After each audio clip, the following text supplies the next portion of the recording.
स्थापकाय च धर्मस्य सर्वधर्मस्वरूपिणे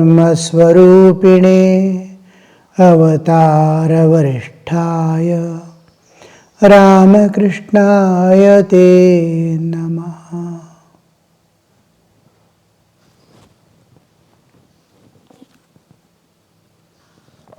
Sri Ramakrishna is giving out the way by which we can remain in spiritual awareness during the activities of life.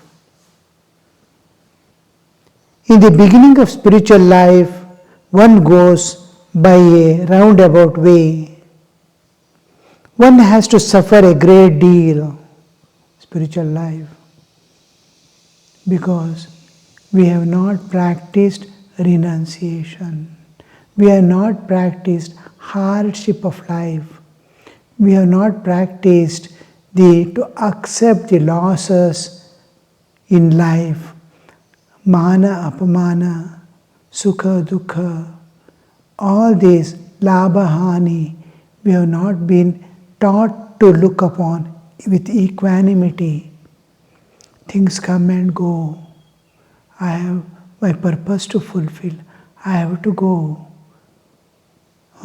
I want to hold on to these things for my comforts and enjoyments and security. Nothing can give us security except God. God is the only unfailing security in life. So everything is going to part and we must be prepared to it. Vinayakanandaji Maharaj used to say, be prepared for the worst. Whether worst happens or not is secondary. Because life is that. It is constant. Huge shocks come.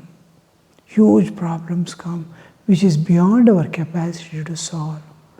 In that, you must move with calmness and with firm steps towards the transcending, putting an end forever. Otherwise, you'll be shifting from one problem to another problem.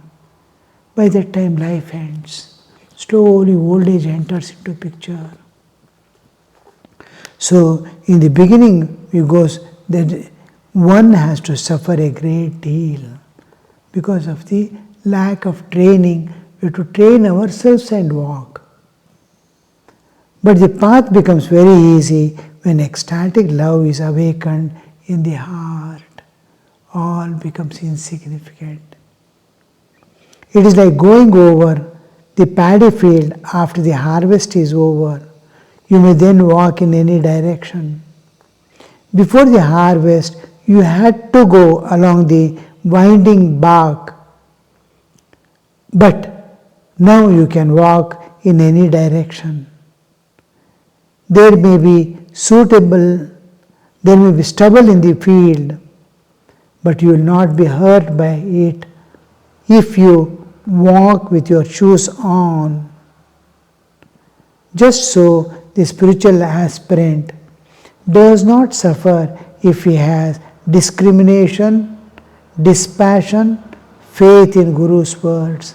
Three important things Sri Ramakrishna is showing. In the beginning, you have to work hard. Even you see in any field, whether it is a work, earning, or whether it is education, a child has to sit every day and practice ABCD, which has no purpose at all.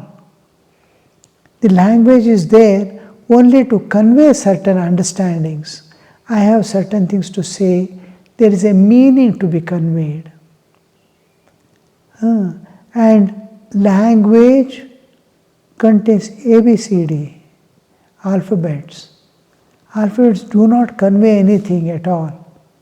When the alphabets are joined in a particular way, words are formed.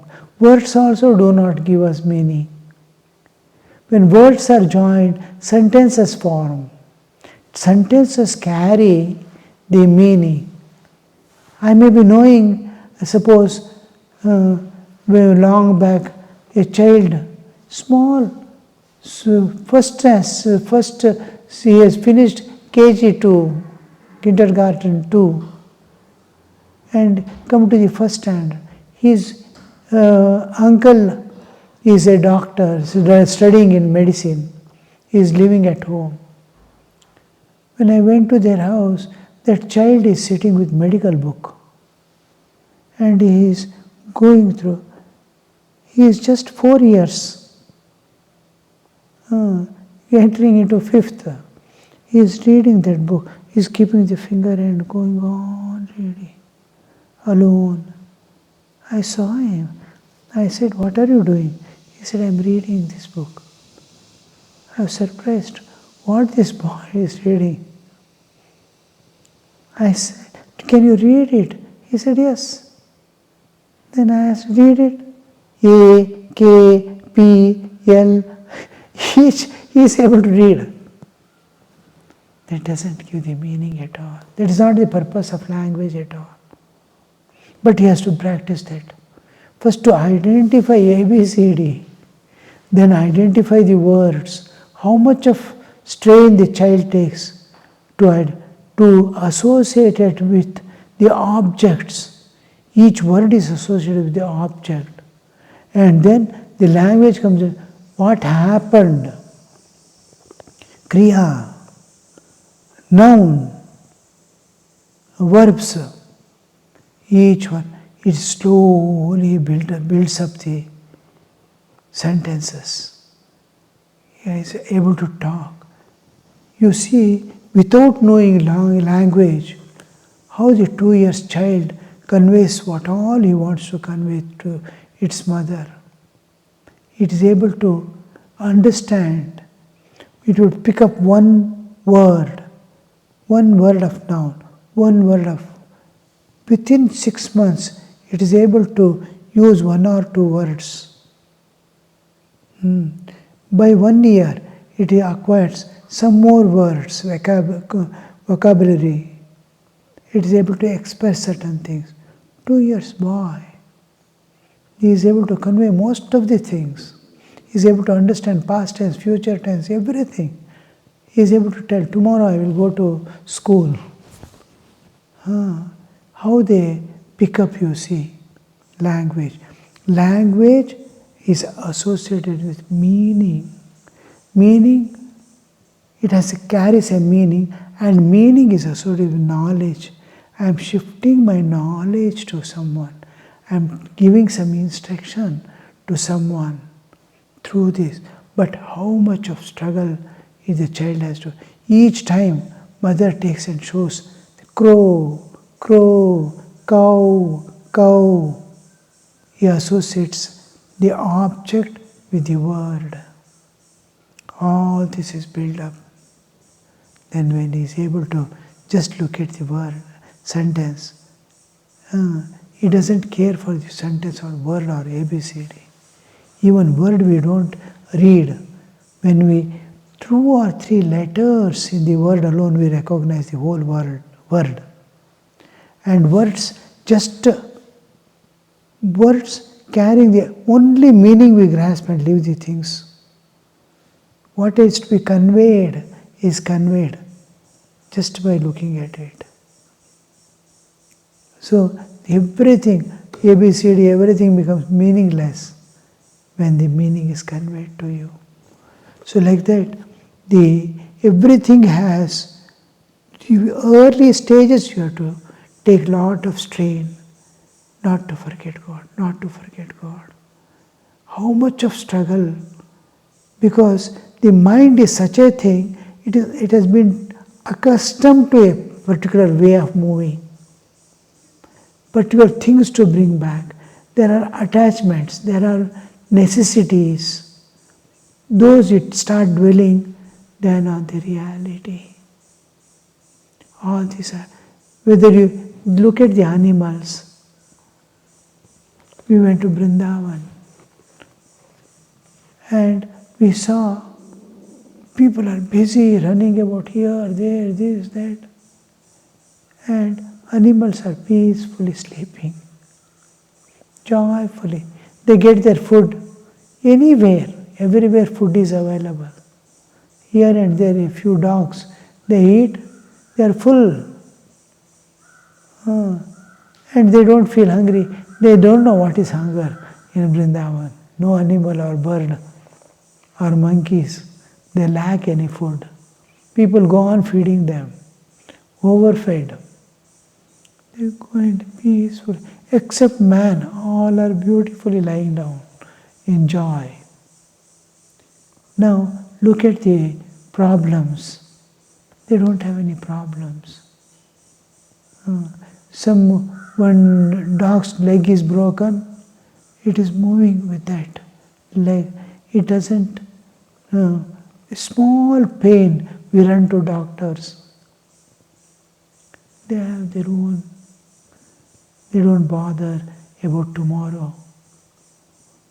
No, but how man?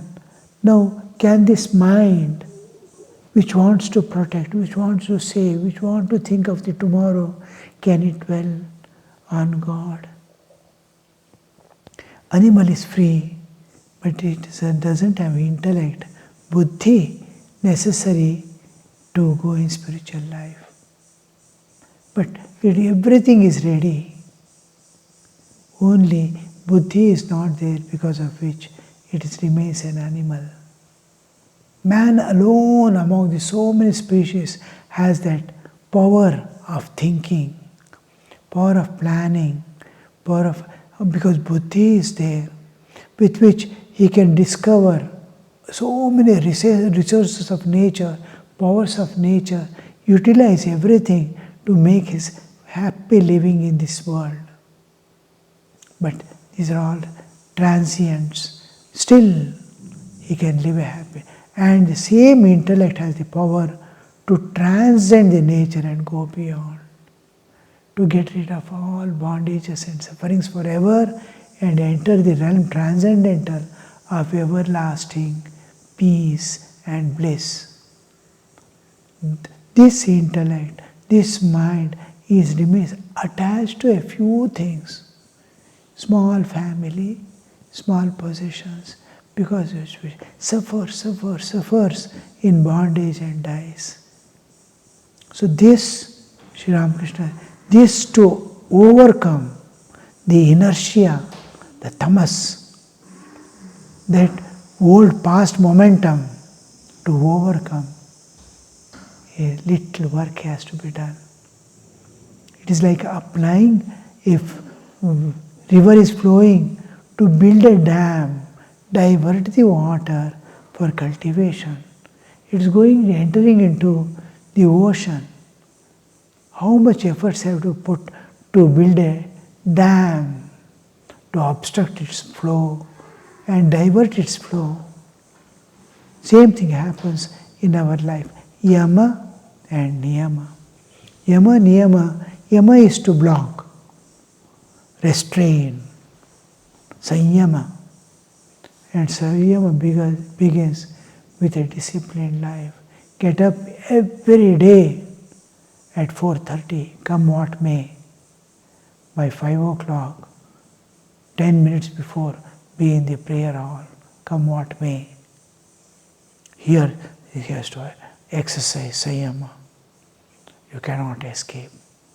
These are certain small vows of lifelong, like Bhishma Pratigna.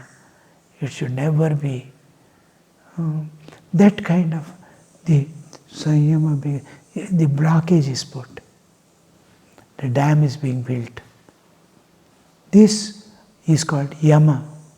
First, where the mind is running, to what things they are attached. Why that suffering? Why suffering is because I am holding on something which is not mine at all. I don't want to leave it. So this dam, this thing begins with small disciplines of life. And then this is yama. Yama is restraint. What is flowing away is blocked away. Then it is diverted and taken to the spiritual life, cultivation. And this is called niyama. Yama, Niyama are the first disciplines in yoga. So here we see, I can divert once the water is diverted, and you can have your field flooded with water. You can cultivate as you want. When I was on the banks of Narmada, Tava River dam was there, and canals. When the summer begins, the crop has to come. Rainy season, before that, one crop they take out, rainy season one crop, afterwards one crop. The whole water is supplied, except in rainy season, from the canals. I was in Godaria, one place, where a couple was living with an ashrama, 2 fine workers. The day they will be waiting that there the canal is open. Before anybody can take water, their field is full.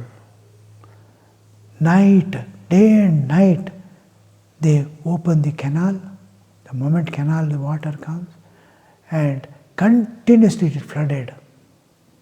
For days it remains flooded, then they block and start blowing. And then his field is ready, seeding, and when crop comes, the whole thing is done by tractors and harvesters. About 20 acres of land, 2 people, just 2 people. The whole thing is managed by 2 people. One day they will bring tractor and weeding this and day and night. They are fed like anything. It is your as if. Vehicles, this, that, whatever they want, they are getting. And the same thing we have to do in our spiritual life. 2 workers are doing. And same way, all our energies, we should not see that I am doing something here, something there, something. No. A perfect disciplined life of contemplation. This every day, consciously, full of zeal. When I sit for meditation, when I do the chanting, consciously, am I doing rightly? Am I doing rightly? Have I given myself totally to these things? With all dedication, with all attitude of surrender, start doing it. Within a short time you have to finish the sadhana and walk forth. Time won't wait. Life is going away. Small hours we give, maybe an hour or 2 in the morning, an hour or 2 in the evening. Rest of the day we are busy with the work and activities. Though we try to convert it into spiritual practices, like offering every act into, it becomes not so clear. Somebody scolds, we forget that we have offered to God, and God is responsible to answer for it. When blames come, when insults come, we get hurt because we have not truly offered our activities at the feet of God. Otherwise, God sees scolding, He has already offered. When we do offer the work activities, kartritva, we offer doership, and the fruit, I have done it, is offered. The work act is offered. Its fruit that is going to come in future is offered. Karma phala, karma and kartritva, all the 3 are offered to God. I have done, I cannot claim again. Somebody blames me, it's already surrender. God is responsible to answer it now. It is like I have given my possession, I have a vehicle, I have given it away to someone, and it is in his name, I can never claim. Once I have given away, it is his forever. I cannot use it without his permission, though it was earlier mine own. But I cannot. Like that, work when I offer, when somebody blames, I don't look at it. Thakur, I have offered this. You have to answer. I don't transfer the shock to the Lord. I take upon myself because offering was not true, not complete. Otherwise I am not. I would smile and ask God to. Blames come, I just keep quiet. Then go and tell God, see, I have done this and I have offered to it, that to you. So here, that is why we have to compensate this by doing true spiritual practices. There the interference of the external world doesn't come. Each time I am doing the japa, consciously feeling the living presence of God, loving. Each name must be an offering of love, and how much of faith, how much of hopes, how much of confidence I must have in doing this. So here in spiritual practices, I compensate my inability to give my all during the activities to God. So here, this is totally mine. Suppose I am not able to do in a particular time, somewhere, sometime I have to search, steal it from other things like sleep and food, and finish my sadhana part. The spiritual practices, activities, till they get merged in each other. First work and worship. We do the work and worship. We cannot consider work as worship for a long time. After love awakens for God, a drop of love, I feel intimacy with God. Work as worship. Work and worship becomes work because love of God converts, oh, I'm doing this for God. Work as worship. Oh, after all, I'm spending this time for my child. I had to take him to the school. Child is God's. All these belong to God. Because love converts mineness as belonging to God. My work as belonging to God, doing for God. Then work as worship is because after realization, work is worship. So we pass through 3 stages of development: work and worship, work as worship, and work is worship. This is final result. Work is worship is final. We cannot so here worship becomes most important part with total dedication, with consciously doing everything. Later on you will see even walking, seeing, taking bath, everything is a worship. Nothing is there which is not a worship at all. So to that level we have to slowly grow ourselves. So here we see Sri Ramakrishna is telling in the beginning you have to be up and doing.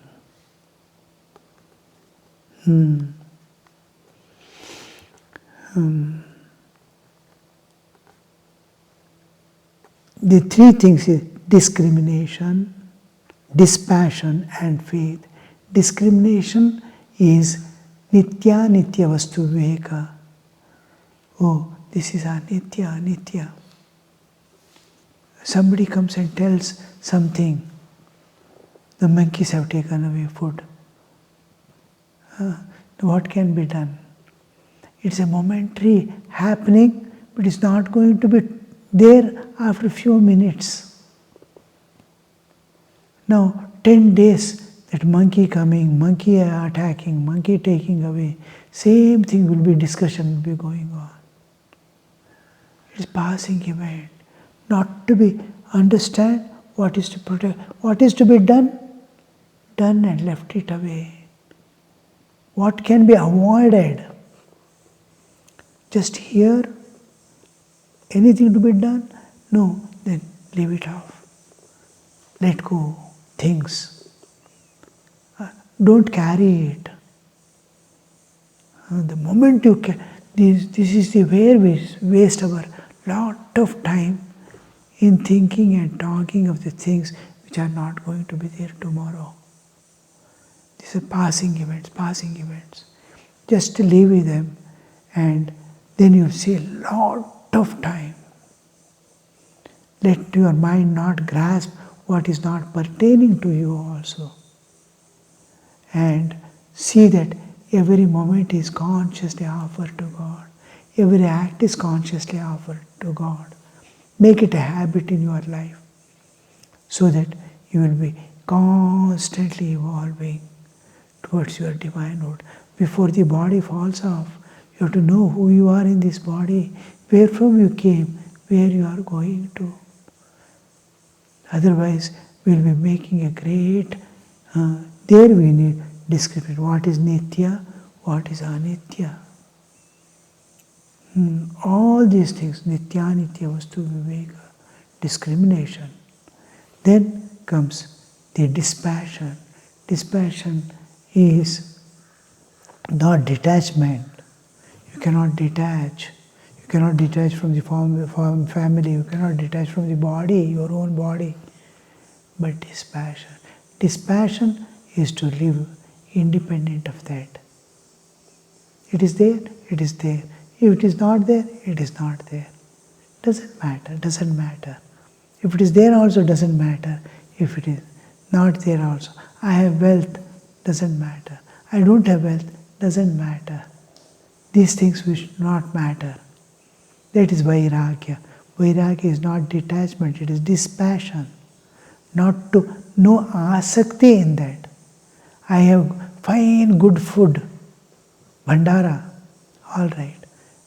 I only portrage, ganji, all right. Both are equal. Good man is there, all right. Bad man is there, all right. This is dispassion. Equanimity brings dispassion. And faith. These three things Sri Ramakrishna is telling: faith in God, faith in yourself. Yes, I will achieve the faith. Faith in God. God will never, there is no injustice in God and in nature. Whatever we deserve, we will be getting. Om Shanti Shanti Shanti Hari Om Tat Sat Shri Ramakrishna Arpanamastu.